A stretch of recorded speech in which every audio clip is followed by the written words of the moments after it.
Hello everyone, this is Vivek Vyas from 707 Sri Sudarshan Abundance Initiatives. Today we are going to share with you another excellent idea. As you know, we focus on creating incredible abundance on those ideas and business ideas and also to preserve wealth, correct? Now, as you know, I'm focusing on river pollution these days, especially Ganga and Yamuna River.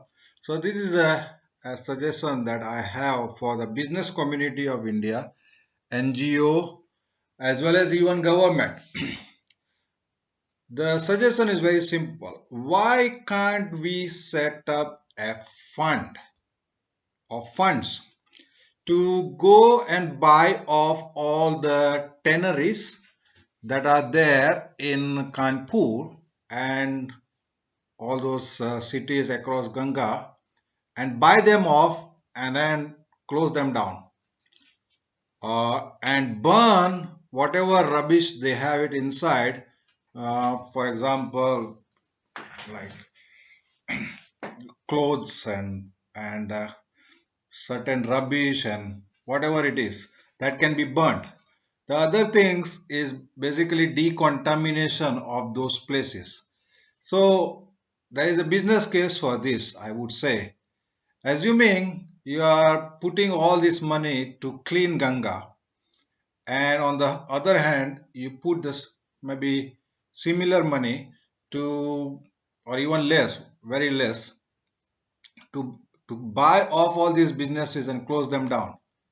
So I believe it will still weigh up uh, very, how to say, positively, and there we know that it actually makes a very great business sense for all kind of efforts, whether you are an NGO, whether you are local government body or state pollution control board or Namame Gange kind of projects.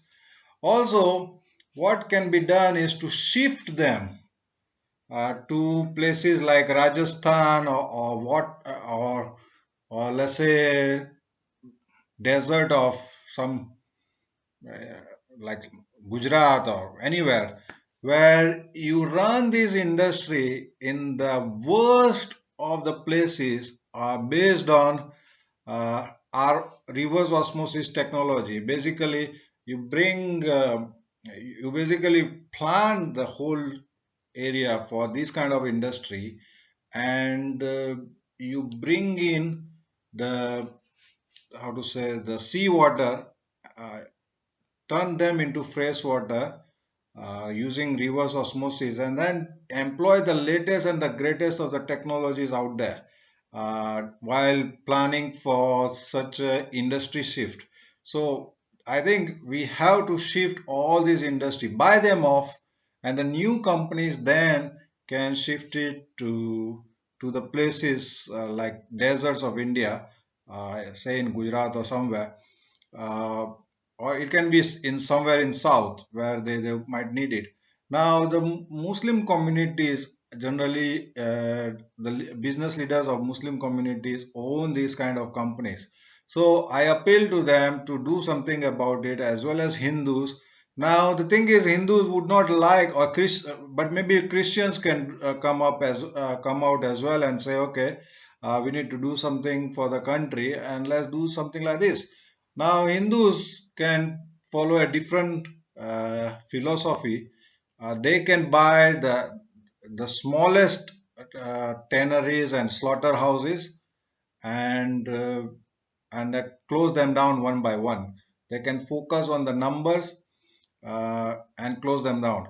So, but one thing though, when you are closing down those slaughterhouse and tanneries, basically you will start to have lot of maybe other issues, like you may have too many cows on the street. So that issue will need to be tackled and it has to be planned for by the industry bodies. In India, we now are going towards jaivik kheti, what we call it, or organic farming. So I believe even though those cows are not giving milk or fertile, I think it is for a lot of big businesses who are prominent in this area, they can still have cows profitably. Uh, so that is my suggestion.